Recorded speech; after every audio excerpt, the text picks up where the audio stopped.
Are you a CPA or tax professional who files taxes for remote clients? And if that's you, stay tuned. Hi everyone, this is Arash Shahriari with Parson Financials. We do accounting and insurance and other financial aspects for everyday household, from the businesses to individuals. We're here to help. Today I wanted to talk to you about the compliance of filing for remote clients that you're working with to do their either 1040, their personal return, or their LC partnership 1065 or 1120S for the S Corp or corporation. IRS and other state tax departments have become very, very stringent about the rules of identification and verifying the identity of the person that you're filing their taxes remotely, or a company that you're doing so. They have actually established publication 1345, which is actually not too long, but it's a bit of time to try to read it out and get a grasp of what's going on. In this video, we're going to go over the publication 1345, and matter of fact, I'm going to read off directly from the publication to ensure that I'm giving us the accurate information that I can. And I'm going to also offer you some venues that you can utilize to try to stay compliant and still get to help the clients that are remote and not physically present with you in your office. So to give you a introduction, IRS has started this whole KBA, or knowledge-based authentication, or KBV if you will, which is the knowledge-based verification system for the remote filers. And the whole idea behind this is that when you want to use the practitioner method for filing the returns, form 8879, they basically want you to not only have them sign it and give it back to you, but also answer some questions from credit report agencies that supposedly only the client knows the answers. This is the logic behind it. Now, the standard code that IRS refers to in publication 1345, as I'm going to read for you, does not exactly mention or solely state the credit report questionnaire.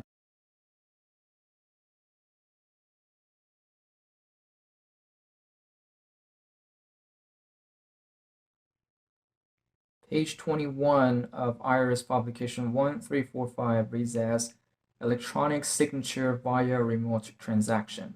A remote transaction for electronic signature is one in which the taxpayer is electronically signing the form and the ERO is not physically present with the taxpayer.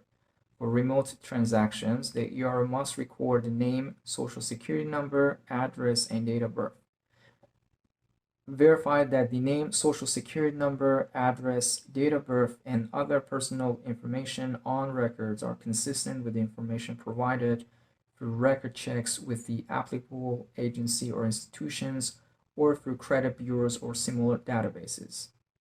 Note: an electronic signature via remote transaction does not include handwritten signatures on Form 8878 or 8879 sent to the ERO by hand delivery, U.S. mail, and private delivery service, fax, email, or an internet website. Page 22 continues to read as identity verification. The software used for the electronic signature process may use credit records, also known as credit reports, to verify the taxpayer's identity. Identity verification may consist of a record check with a credit reporting company. A credit report company uses information from the taxpayer's credit report to generate knowledge-based authentication questions. This action may create an entry on the credit report called a soft inquiry. Page 21 of IRS publication 1345 also states that The identity verification requirements must be in accordance with the National Institute of Standards and Technology Special Publication 800-63 Electronic Authentication Guideline, Level 2 Assurance Level, and Knowledge-Based Authentication or Higher Assurance Level. Section SP 863 states that the CSP shall only use information that is expected to be known only to the applicant and the authoritative source to include any information needed to begin the KBB process. Information accessible freely for a fee in the public domain or via the black market should not be used. So according to what I just read for you from publication 1345, basically you have two ways when it comes to doing taxes for remote clients who are not physically present with you in the same place. Number one, to either have them print out the form 8879 or form 8878 respectively, and have them physically, put a wet signature or ink signature on the form and fill out the remainder of the information.